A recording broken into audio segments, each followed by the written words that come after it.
Hey everybody, I'm back. This time I'm going to be doing a video on my vintage oddball cards. These are things like coins or Topps Giants.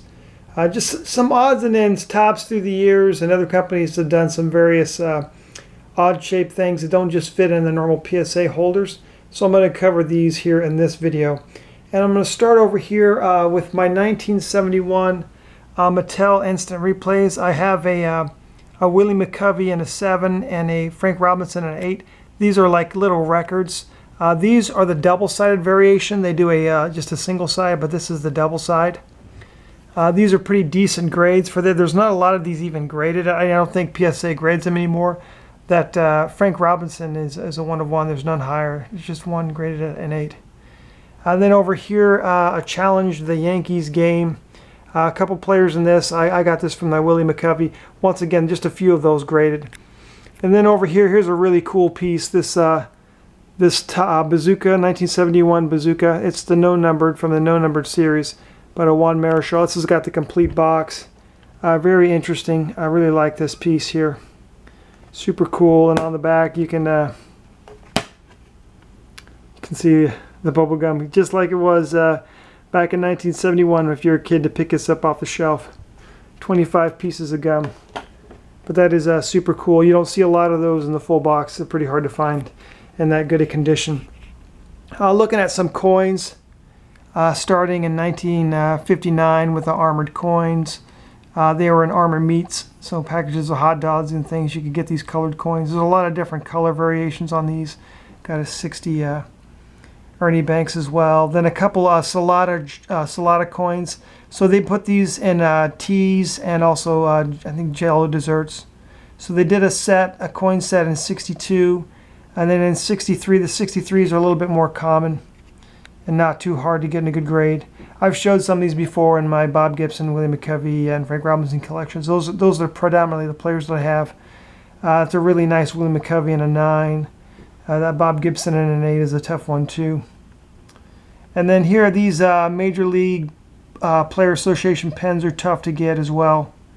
Just a little oddball thing from 69 that they did. And then Topps again Topps did coins and packs in 64 and 71. So here's some of the 71 variations. Once again, a couple of the favorites that I collect. Alright, now moving on to some of the medium-sized cards here. I have one Redman Tobacco card with the tab still on. A couple of these Topps Bucks. I bought these like 4 years apart from each other, and I think they were graded looking at the serial number from the same batch. They're just a couple off. If you look at that, and that's odd. They were reunited years apart. And then over here, these Topps Giants. If you're interested in a cool set with great photography that's not expensive, this Topps Giants set is a pretty cool set to collect. They've got good full-size color imagery of all the greats from the mid-60s. Guys like Roberto Clemente. Here's an Al Kaline, one of the few Mickey Mantles I have. And then for my Frank Robinson and Juan Marichal collections. And then I just recently picked up some more, like this Harmon Killebrew. Already had that Bob Gibson and this Orlando Cepeda. Now I've already showed a full Bazooka box. This is a Bazooka panel, a Mint 9. So pretty low pop report on that. That's pretty expensive. I'm glad I got that a couple years ago because I probably couldn't afford it now. But really sharp. It says 66, 67 because you would need the whole box to tell what year it was. Both of those years had the same panel on the back, but the box itself was different. They had different players on the front of the box, but you can't tell if the panel's been cut out.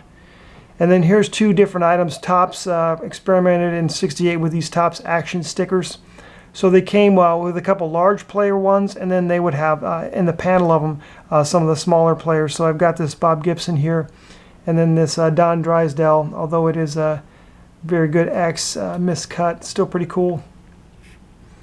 And then Topps did a scratch off as an inserts and packs in 1970. I picked up this Juan Marichal VGX on the cheap.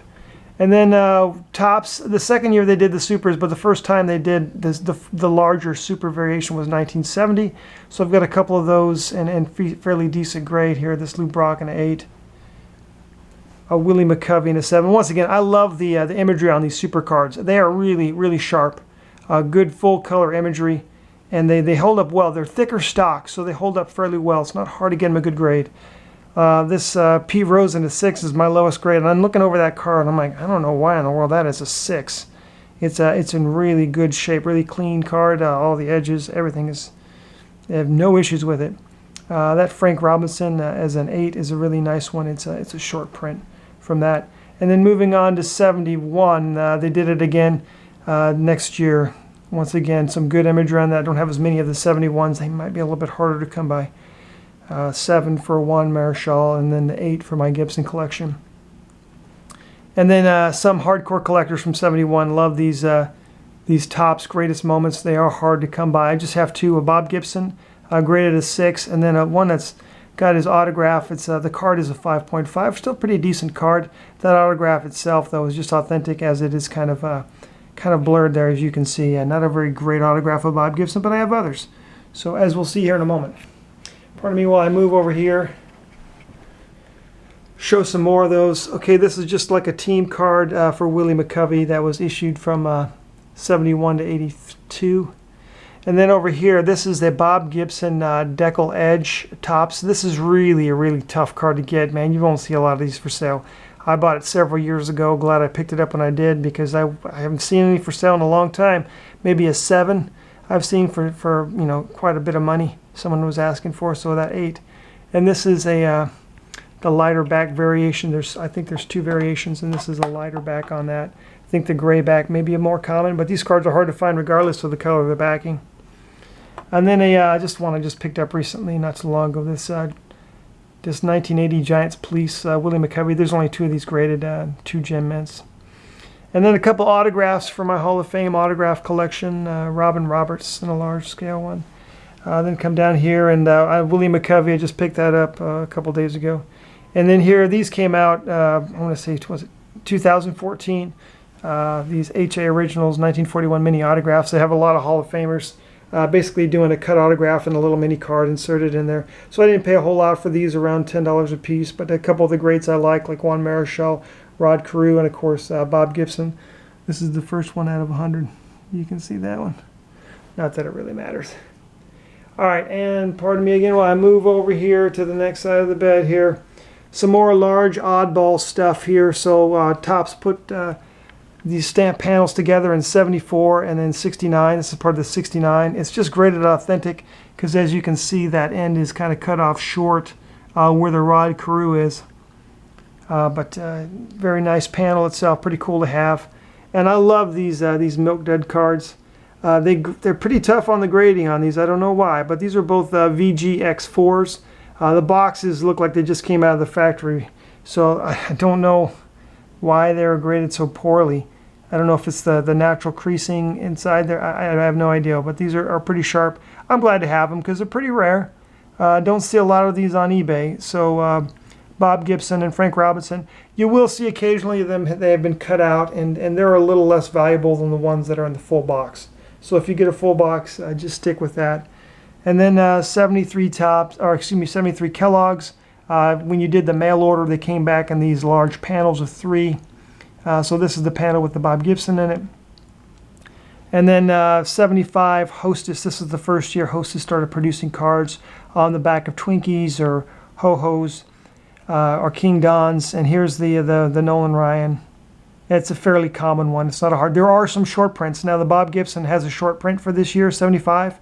Hostess is extremely hard to get. I have one raw that I just was lucky enough to pick up in a bundle of cards.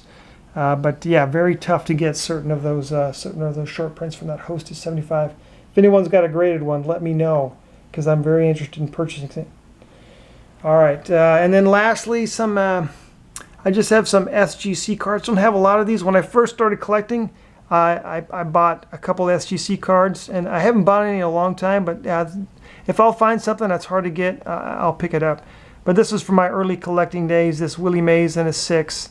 A really nice, sharp Bob Gibson. I have this in a PSA 7, but this would be an equivalent of a 7.5. And a League Leaders card. I love this card from 68 with him hurling, pitching in that Action World Series card. And then this is the Neo Peachy card. I don't have that in a PSA holder, but I thought I'd pick that up just to include it in my PSA collection. And then down here, I mentioned this in Bob Gibson video about the 71. This is the numbered set. If you look at PSA's pop report, they only have a couple of these. I think it was 4 of these that are graded authentic and none others. So they're all cut short for some unknown reason. Cut short on one side or the other. I have no idea. I'm still trying to do more research on this numbered set. If any of you know anything about it, let me know, because I'm looking to find out some more and why all those were cut short or where they originate from. Here's an interesting from my Don Mattingly and O-Pee-Chee rookie card. And then this is one I picked up early in my collecting career, the Manny Ramirez here. And then just some random Troy Aikman. I always like that card in a mint. All right, well, that includes my video again. Everyone, thanks again for watching.